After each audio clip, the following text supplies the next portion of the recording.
Assalamualaikum warahmatullahi wabarakatuh.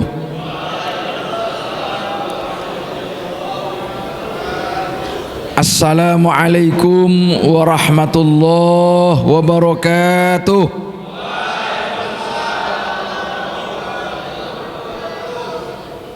Alhamdulillahi rabbil alamin.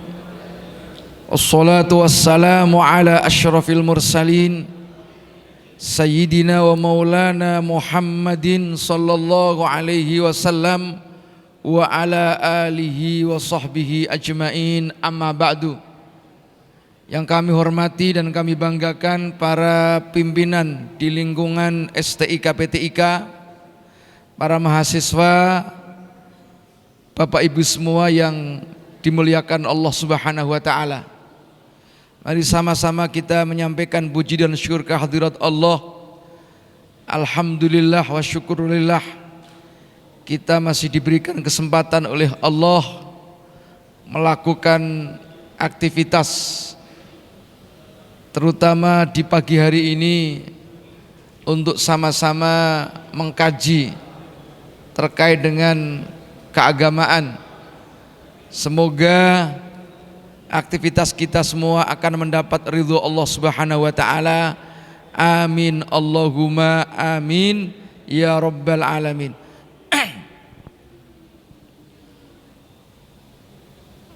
Bapak-bapak, ibu-ibu semua yang kami hormati, kita akan melanjutkan kajian kita terkait dengan moderasi dalam beragama.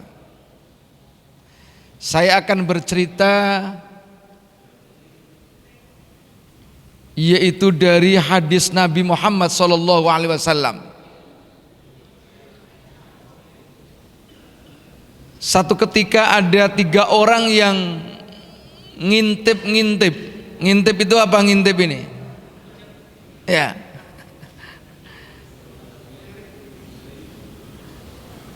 Kepingin tahu ibadahnya Nabi itu kayak apa. Karena 3 orang ini merasa dirinya hebat. Saking hebatnya ada perasaan menganggap kecil ibadahnya Nabi itu.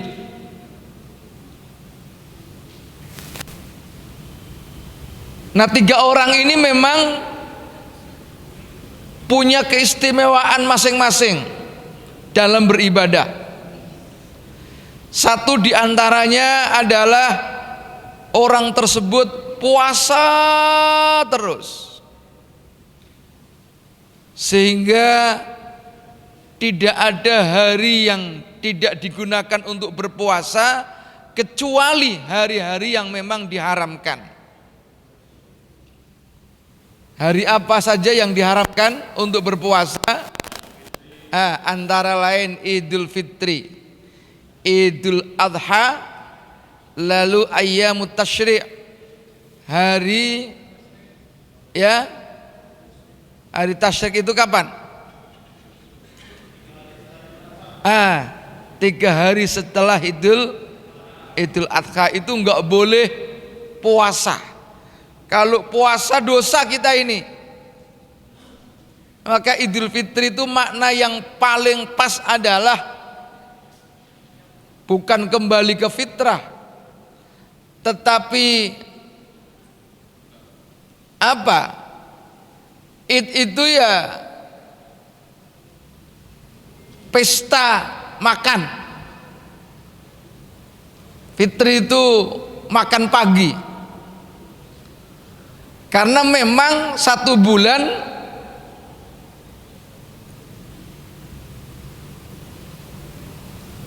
tidak makan kita puasa. Kalau diartikan kembali, nanti kalau Idul Adha kembali sembelih-sembelihan nanti. Karena Adha itu sembelihan. Berarti kalau Idul Adha kembali, wah kacau lagi ini. Ada orang yang memang puasa terus, hebat ini. Nah, satunya lagi itu ada orang yang setiap malam digunakan untuk ibadah kepada Allah sampai-sampai enggak pernah tidur. Jadi kalau malam itu ibadah terus, enggak pernah tidur. Nah yang nomor 3 ini enggak mau nikah. Kenapa? Dia punya pendapat kalau orang menikah itu suka mengganggu ibadah. Memang ada benarnya. Orang punya istri, apalagi baru nikah, kadang-kadang sholat subuhnya kelewatan ini. Bener apa enggak nih kira-kira nih? Ya, ini ngaku jujur namanya. Jujur kacang hijau itu namanya.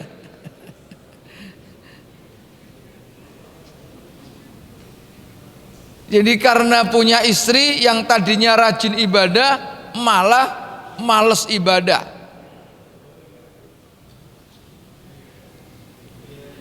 Akhirnya begitu ngintip-ngintip terdengar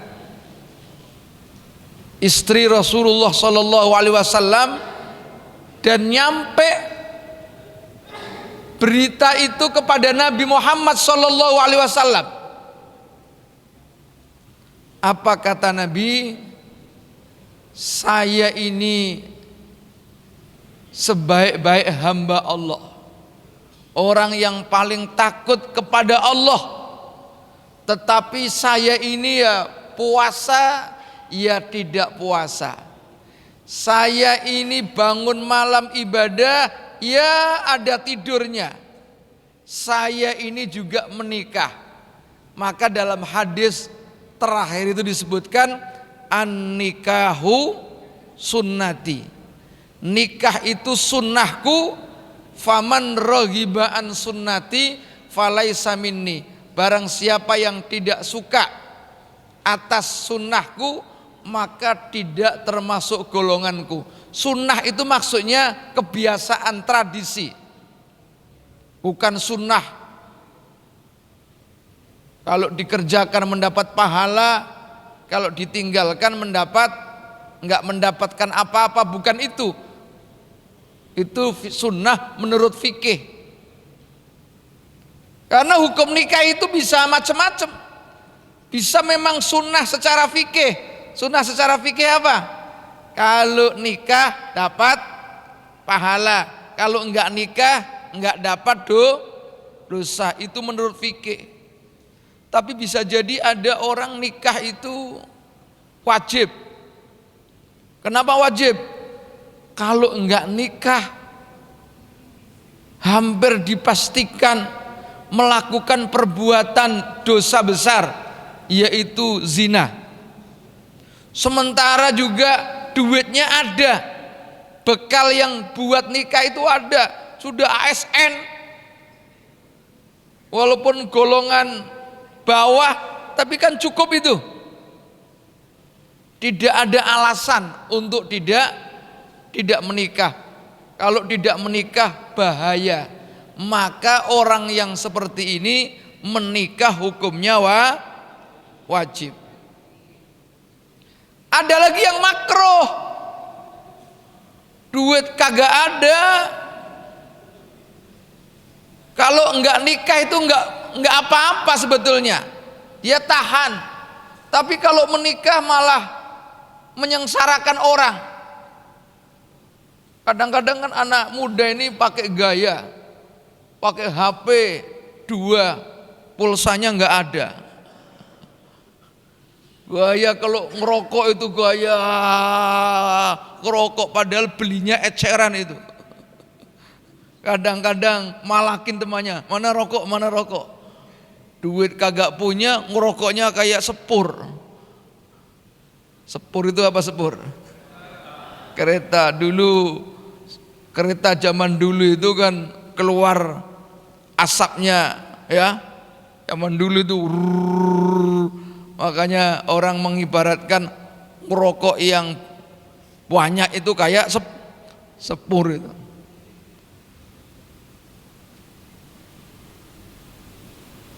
Duitnya nggak ada. Kalau tidak menikah juga nggak apa-apa. Bahkan bisa jadi kalau menikah malah bikin repot banyak orang. Pengangguran, yang sarain bininya doang itu. Maka bukannya sunnah yang model begini, malah makruh menikah. Karena nikah itu harus berani bertanggung jawab, ngurusin istri, ngurusin anak. Jangan nikahnya doang, tapi giliran urusan memberikan nafkah, lahir nggak mau. Nah, oleh karena itu dalam ibadah itu harus adanya keseimbangan. Karena apa? Di situ ada hak mata untuk tidur, di situ ada hak perut untuk makan. Jangan berlebih-lebihan, termasuk dalam urusan ibadah. Oleh karena itu moderat itu merujuk pada ayat Al-Quran surah Al-Baqarah ayat 143. Wa kadzalika ja'alnakum ummatan wasata. Wa kadzalika ja'alnakum, sungguh kami jadikan kalian semua dijadikan ummatan wasata, umat yang tengah. Tengah itu maknanya banyak. Dalam sisi pola berpikir, orang memahami, berpikir tentang teks-teks agama, tengah itu antara orang berpikir terlalu bebas dengan orang yang cara berpikirnya terlalu tekstual. Ada orang cara memahami ayat Quran maupun hadis itu secara tekstual terus. Pokoknya kalau dalam teksnya nggak ada, semua dianggap bid'ah, disalah-salahin. Ada mubalik misalnya, sering berpendapat sedikit-sedikit haram, sedikit-sedikit ini bid'ah, tidak diajarkan Nabi, macam-macam. Kalau enggak sesuai dengan dirinya dianggap kafir dan lain sebagainya, sehingga merasa paling benar sendiri. Itu cara berpikir hanya semata-mata secara teks. Padahal teks itu jumlahnya terbatas. An-nususu mahdudatun. Teks itu terbatas. Sementara wal waqa'i wal masail, problematika, masalah itu tidak terbatas, setiap hari muncul. Contoh ini, misalnya orang sholat saja, kita wajib sholat menghadap kemana nih? Ke kiblat kan? Ke kiblat. Dulu zaman Nabi belum ada pesawat itu. Sekarang orang naik pesawat ada di atas. Kiblatnya mana itu? Iya. Kiblatnya kan susah itu. Wong Ka'bahnya ada di bawah. Ya. Nah, ini masalah baru, pada zaman Nabi belum ada. Itu baru persoalan sholat, apalagi persoalan puasa. Bagaimana kalau orang divaksin, apakah membatalkan puasa apa enggak? Zaman Nabi enggak ada itu vaksin. Apalagi zakat, kalau zaman Nabi zakat itu ya terbatas yang dizakati, antara lain perdagangan, pertanian, ya. Itu yang wajib dizakati. Sekarang ada profesi, ada dokter, ada polisi. Bagaimana kalau polisi, jenderal, wajib zakat apa enggak nih? Zaman dulu enggak ada profesi. Ini artinya perkembangan. Haji zaman dulu orang setar namanya mikot. Mikotnya sudah ditentukan. Kalau dari arah Indonesia misalnya dari Yalamlam. Nah sekarang tiba-tiba naik pesawat turunnya di Jeddah. Bagaimana itu? Waduh, banyak problem. Belum masalah muamalah. Dulu nggak ada bank, sekarang ada bank. Sekarang macam-macam orang usaha kan, ada kripto, ada main saham. Bagaimana dulu nggak ada saham? Ya. Zaman Nabi terbatas masalahnya. Sekarang problematika banyak. Bagaimana kalau orang nikah by phone misalnya, atau Zoom aja. Nikah Zoom. Istrinya di mana, calon suaminya di mana. Nanti hubungannya Zoom juga. Ini kan masalah. Sementara teksnya terbatas. Maka tidak harus secara teks. Kadang-kadang memahami agama kalau ada teksnya langsung kita merujuk pada teks. Tapi kadang-kadang kita memahami agama secara kontekstual.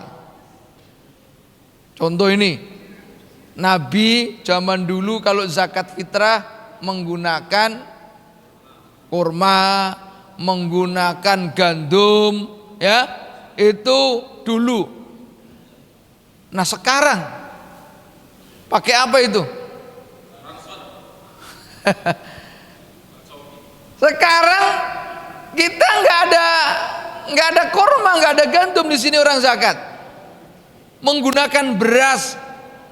Kenapa beras? Itu kias tadi, menyamakan sesuatu yang belum ada dalilnya dengan sesuatu yang sudah ada dalilnya. Karena ada persamaan, sama-sama makanan pokok. Jadi zakat fitrah pakai beras disamakan dengan zakat fitrah menggunakan gandum. Ya, sekarang malah lebih pakai uang lagi. Waduh, pusing lagi itu. Nah, seperti ini namanya masalah yang memahami teks tidak secara tekstual, tetapi secara kontekstual. Negara dulu pada zaman Nabi nggak ada, nation state belum ada. Bagaimana kok sekarang tiba-tiba Nabi itu sudah menentukan dengan satu sistem yaitu khilafah? Ini kan ngarang-ngarang aja ini. Jadi negara pada zaman Nabi belum ada. Negara yang kayak kita sekarang ini. Tiba-tiba ada negara-negara konsep negara. Itu perlu istihad. Kalau perlu istihad ya kesepakatan. Maka kemarin saya katakan kita negara kesatuan Republik Indonesia itu sudah merujuk pada agama. Jadi kalau ada orang yang suka nyala-nyala ini, enggak ada ini Pancasila zaman Nabi, enggak ada NKRI. Ya memang dulu belum ada negara. Adanya kumpulan-kumpulan saja. Negara modern kayak sekarang ini dulu enggak ada. Maka yang diambil tidak teksnya, yang diambil substansinya. Apa itu? Yang penting membangun negara ini dengan persepakatan, dengan tujuan yang sama, yaitu untuk mensejahterakan manusia supaya manusia itu menjadi baik. Zaman Nabi nggak ada orang ngurus lalu lintas, nggak ada. Masa ada lampu merah dulu? Ini kadang-kadang ada ustadz ditangkap polisi. Kamu kenapa ngelanggar? Dulu nggak ada pada zaman Nabi nih lampu merah begini. Iya. Wah, ini ustadz setengah edan ini berarti. Perkembangannya sudah beda, maka butuh kajian. Saya sedang membahas bersama kawan-kawan misalnya bagaimana pandangan fikih, ya, saya menyebutnya dengan fikih, ya, lalu lintas. Itu harus diatur supaya apa? Agama bisa memberikan kontribusi supaya orang berlalu lintas itu taat. Ini mentang-mentang ustadz naik motor pakai sorban, pakai peci haji. Walaupun ustadz harus taat kepada peraturan pemerintah, itu sama statusnya dengan taat kepada agama, selagi peraturan pemerintah itu adalah untuk mengatur supaya manusianya baik. Melanggar aturan pemerintah itu sama saja dengan melanggar peraturan agama. Ini harus disampaikan para tokoh agama. Jangan seenaknya sendiri, seakan-akan kalau melanggar aturan pemerintah, aturan negara ini dianggap tidak dosa. Nah, agama harus bisa hadir menjawab problematika dan membantu pemerintah. Saya dulu tahun 2010 menjadi sekretaris umum MUI di DKI Jakarta. Saya membuat satu keputusan yang diprotes oleh banyak kiai. Apa itu? Haram hukumnya menutup jalan raya, yang mana jalan raya itu digunakan untuk kepentingan orang banyak, tidak ada alternatif yang lain. Jalan raya ditutup hanya sekedar untuk kegiatan keagamaan. Kiai pada protes saya, Pak. Ini apa ini Pak Samsul ini? Iya, karena orang hanya untuk sekedar halo-halo ceramah, yang itu hukumnya sunnah. Ngapain harus pilih nutup-nutup jalan? Sementara ada pengguna jalan tersebut, orang mau ke rumah sakit nggak bisa, orang mau cepet-cepet mau melahirkan, gara-gara jalannya ditutup dia nggak bisa keluar. Marah nggak itu? Marah. Jadi orang mau melakukan kegiatan walaupun itu keagamaan harus mempertimbangkan aspek kepentingan umum. Ini kan enggak sekarang ini. Sholat milih di jalanan, sholat Jumat. Sekarang lagi gaya ngetren itu, baca Quran di pinggir jalan itu, di trotoar, itu enggak bener. Mau dibilang gaya hebat, itu bukan tempatnya untuk baca Quran di situ. Ini kan sok-sokan ini. Diumumkan, ayo hari ini baca Quran bareng-bareng dikumpulin. Tahu-tahu bacanya di jalanan. Itu kan bukan untuk membaca Quran. Milih tempat-tempat yang bersih. Masjid ya kosong, rumahnya juga kosong. Ngapain milih di trotoar itu baca Quran rame-rame itu? Dikiranya hebat apa? Enggak, itu ngenyek sama Quran itu. Tidak memuliakan Al-Quran. Ya, syiar harus tahu mana syiar, mana memuliakan. Syiar bukan begitu. Syiar bisa aja, ayo syiar. kita kumpulkan di satu tempat yang cukup, bareng-bareng baca Quran, itu syiar. Ini orang mau lewat di situ, kepentingan umum terganggu. Nah, ini harus tahu ngaji. Kalau enggak, semangat keagamaannya tinggi, tapi ilmu agamanya kosong. Ini problem masyarakat sekarang ini. Orang yang mengatasnamakan hijrah itu pemahamannya keagamaan kurang, ya. Tapi semangat agamanya luar biasa itu, memang harus dihargai. Semangat agamanya hebat, tapi ilmunya kosong, sehingga ikut-ikutan, rame-rame, latah.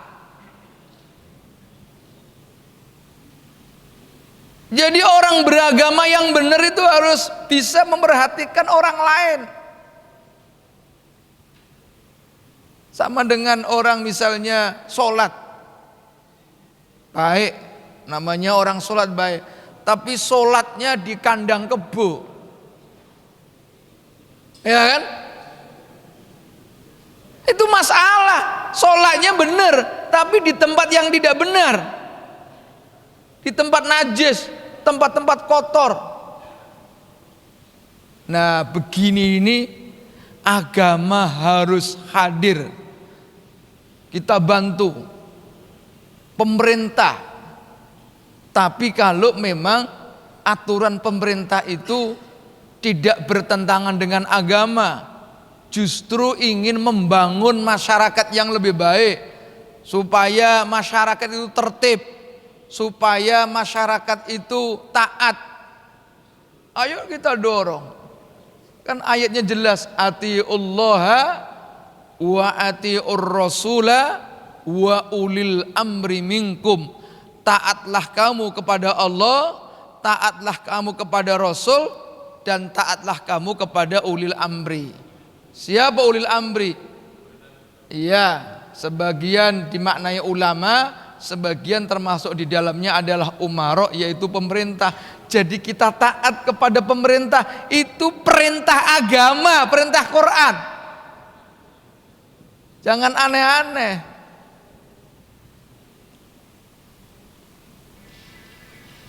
Nah, para hadirin yang dimuliakan Allah, ya, moderasi beragama diantaranya juga dalam berakhlak. Kemarin sudah ada mata kuliah pelajaran tentang akhlak kan? Orang berakhlak itu butuh moderat. Contoh begini, orang harus punya mental syaja'ah. Syaja'ah itu pemberani. Pemberani itu pertengahan, moderasi antara sifat membabi buta dengan sifat penakut. Ada orang terlalu berani, woi, membabi buta. Coba kalau demo itu ada yang membabi buta itu, saking membabi butanya maju terus, polisi dilawan, dilemparin batu. Itu bukan pemberani, itu brutal namanya. Ya, namanya brutal, membabi buta. Ada orang menyampaikan pendapat yang lain, bicara, ketuanya ngumpet. Namanya penakut itu. Nah, pemberani itu maksudnya ya kadang-kadang maju, kalau memang memungkinkan, kadang-kadang mundur untuk mengatur strategi. Saya tanya, ini suami pemberani apa pemberani apa enggak nih? Suami, kalian semua suami pemberani bukan? Lihat kondisi. Pemberani nanti dianggap sama bininya seenaknya sendiri, bukan, namanya suami brutal itu. Sedikit-sedikit nampar, sedikit-sedikit marah, namanya suami brutal. Dengan istri dengan lemah lembut, lebih banyak ngalahnya. Kalau istri marah, ya biarkan saja. Memang hiburannya istri itu marah. Sebetulnya marah itu ya pelampiasan saja, jangan ditanggapi serius. Kalau ditanggapi serius, orang berkeluarga jadi masalah. Misalnya ada istri tiba-tiba marah sedikit minta cerai. Ada enggak itu perempuan yang minta cerai begitu? Ya biarin aja. Kalau kamu tanggapi, ya cerai beneran. Coba diajak ngomong lah, itu cuman omongan biasa saja itu, marah. Justru marahnya istri itu, ini rahasia jangan ngomong-ngomong ini. Marahnya istri itu kadang-kadang mau mengangkat derajat kalian semua menjadi orang hebat. Jadi rata-rata orang hebat itu, rata-rata ini pada umumnya istrinya cerewet. Tahu ini. Oi. Itu banyak kiai yang hebat-hebat itu bunyainya pada cerewet itu. Biasa dimaki-maki biasa aja. Sampai-sampai ada cerita ya, ada seorang wali punya pengaruh besar. Kalau keluar rumah itu orang hormat, Pak. Semua orang hormat kepada Pak Kiai. Jangankan orangnya, baru batuknya saja orang udah takut itu. Dulu kita waktu kecil ke masjid, ada kiainya baru batuk, di masjid pada takut semua itu. Luar biasa. Saking wibawanya itu kiai, dia keluar rumah untuk mencari kayu bakar, ini zaman dulu ya. Mencari kayu bakar, pulang itu diantar oleh macan. Macan singa hormat kepada kiai itu. Apa rahasianya? Setelah diselidiki, yang menyebabkan dia punya wibawa yang luar biasa, tiap hari itu kiai dimaki-maki oleh bininya. Kalau ke rumah ditunyul begini, mohon maaf nih, kepalanya sama bininya, dia manut aja. Apa begini? Enggak pernah balas itu. Ya. Sabar, minta ampun. Tapi Allah angkat derajatnya gara-gara dimarahin istri tiap hari. Di luar dia punya harisma yang luar biasa. Jadi beruntunglah kalian kalau punya istri yang agak cerewet sedikit. Anggap aja itu hiburan. Ini memang Allah mentakdirkan manusia ini memang berpasang-pasang. Kalau istrinya cerewet, insya Allah lakinya penyabar. Tapi kalau suaminya yang cerewet, yang marahan, ngamuan, pasti istrinya sabar. Jadi Allah itu mentakdirkan sudah berpasang begitu. Jadi kalau ada yang laki-laki ini senengnya ngomong macam-macam, galaknya minta ampun, pasti bininya itu penyabar. Saya punya kawan, sekarang masuk di NU. Tapi ini contoh saja, mohon maaf ya, saya sebutkan namanya, tapi saya bukan bermaksud apa-apa. Hercules, ya. Sekarang dia ikut Habib Lutfi bin Yahya. Ada yang pernah dengar Habib Lutfi? Pekalongan. Hercules itu apa yang dikenal? Anda kalau mendengar Hercules apa? Oh, preman hebat. Tapi dia takluk di tangan seorang istri. Kalau di depan istri nggak bisa apa-apa itu. Ya. Meneng. Nggak bisa ngomong, dimarahin bini manut aja itu. Dia sakti di luar, tapi sama bininya nggak bisa ngomong apa-apa. Sangat hormat kepada istri. Jadi salah satu yang bisa mengangkat derajat kalian, salah satunya bisa jadi karena punya istri yang yang suka ngamuan itu. Sama, perempuan hebat ya, gara-gara laki-lakinya galak ya. Jadi Allah kenapa enggak memilihkan laki-lakinya gini bininya? Enggak, jarang itu ditemukan.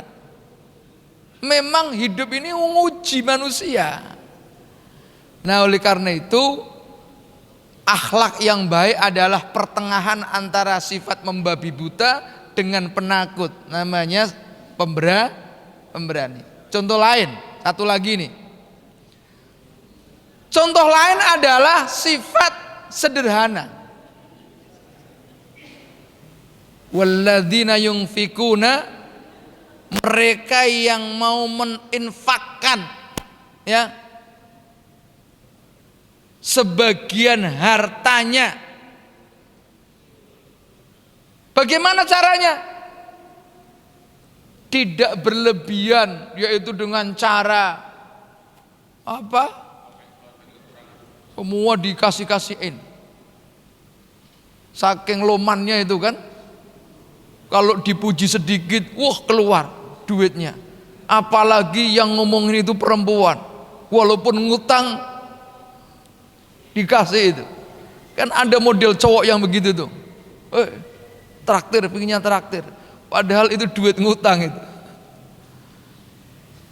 Ya. Itu namanya berlebih-lebihan, israf. Tapi ada orang yang sebaliknya dari israf, pelitnya minta ampun. Allahu Akbar. Ada enggak dulu waktu ikut pendidikan satu kamar, dia dapat kiriman sampai disimpan di lemari seminggu, kagak ada yang tahu udah busuk itu makanan. Dulu kalau saya di pesantren ada orang model begitu, dia pulang kita congkel itu lemarinya itu. Namanya santri, nakal santri itu. Ayo, ramai. Tujuannya apa? Ngasih pelajaran aja itu.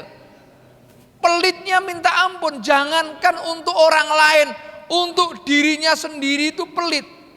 Sampai-sampai ada orang punya duit, sakit, dia sakit, mau berobat itu masih banyak pertimbangan. Khawatir kalau duitnya habis. Pelit. Sama bini ya, Masya Allah, hitungannya jelimet. Jelimet ini apa jelimet? Bukannya sekedar teliti, tapi macem-macem. Ini buat apa sih minta duit? Ini harganya nggak segini. Ini suami kok kayak tukang dagang itu. Sampai tahu harga minyak, tahu harga cabai, tahu harga garam. Jadi ngasih duit, nih saya kasih duit, kan harganya sekian. Dia tahu. Satgas banget. Ngasih duit sama bininya, Masya Allah. Kalau nggak dipaksa nggak ngasih. Ada suami yang sebaliknya juga ada. Wah, kamu mau kemana? Mau ke Tanah Abang bang, nih duit 30 juta cukup apa enggak? Masya Allah. Jadi orang yang baik itu antara orang yang berlebih-lebihan, namanya israf, dengan orang yang pelit. Gak boleh berlebih-lebihan, gak boleh pelit. Kita hidup juga harus tahu. Anda sebagai ASN baru aja jadi pegawai negeri berapa tahun, pangkatnya apa sih? Honornya berapa, gajinya berapa? Jangan sok-sokan. Ini baru gajian, satu kali gajian dibuat beli HP yang seharga gajian. Akhirnya kesananya ngutang. Ada yang suka ngutang? Ada aja orang senangnya ngutang. Begitu dapat gaji tanggal tanggal 1 itu bukan malah seneng, nambah bingung. Bingung apanya? Bingung bagi utang nyaurnya kemana ini. Ini udah punya utang sono, punya utang sini, karena perilakunya sendiri boros. Jadi sederhana itu sifat pertengahan antara boros dan kikir. Saya kira itu saja yang dapat saya sampaikan. Saya tadi nunggu jam 7 ini karena jam 7 katanya sampai jam 8. Ngantuk-ngantuk saya jalan, tapi ya sama-sama ada kegiatan. Oleh karena itu saya minta maaf yang sebesar-besarnya. Saya tidak panjang ya, dan nggak usah ada tanya jawab lah ya. Kurang lebihnya mohon maaf ya. Mari kita akhiri bersama dengan membaca doa. Kita doakan orang tua kita. Jadi orang yang paling berjasa dalam hidup kita ini adalah orang tua kita. Anda sekarang bisa menjadi ya polisi, bisa sekolah di STIK ini, bahkan nanti tidak menutup kemungkinan di antara kalian ada yang jadi jenderal. Itu adalah jasa orang tua kita. Oleh karena itu kita doakan terutama yang sudah meninggal dunia. Mari kita doakan orang tua kita, mudah-mudahan dosanya diampuni oleh Allah, amal ibadahnya diterima oleh Allah. Yang kurang sehat kita doakan mudah-mudahan cepat sembuh. Al-Fatihah. A'udzubillahi minasyaitonir rajim. Bismillahirrahmanirrahim. Alhamdulillahirabbil alamin arrahmanir rahim. Yaumiddin iyyaka na'budu wa iyyaka nasta'in. Shiratal mustaqim. Shiratal ladzina an'amta 'alaihim ghairil maghdubi 'alaihim waladdallin. Amin. Bismillahirrahmanirrahim. Alhamdulillahirabbil alamin. Allahumma ighfir lana dhunubana wa liwalidina warhamhum kama rabbawna shighara wa li jami'il muslimina wal muslimat wal mu'minina wal mu'minat. Allahumma inna nas'aluka al-'afwa wal 'afiyah wal mu'afata fid dini wad dunya wal akhirah wal fawza bil jannah wan najata minan nar. Allahumma habib ilaina al-iman wa zayyin fi qulubina wa karrih ilaina al-kufra wal fusuqa wal isyan waj'alna min rasyidin. Rabbana atina fid dunya hasanah wa fil akhirati hasanah wa qina adzabannar. Walhamdulillahi rabbil alamin. Wallahul muwaffiq ila aqwamit thoriq. Assalamualaikum warahmatullahi wabarakatuh.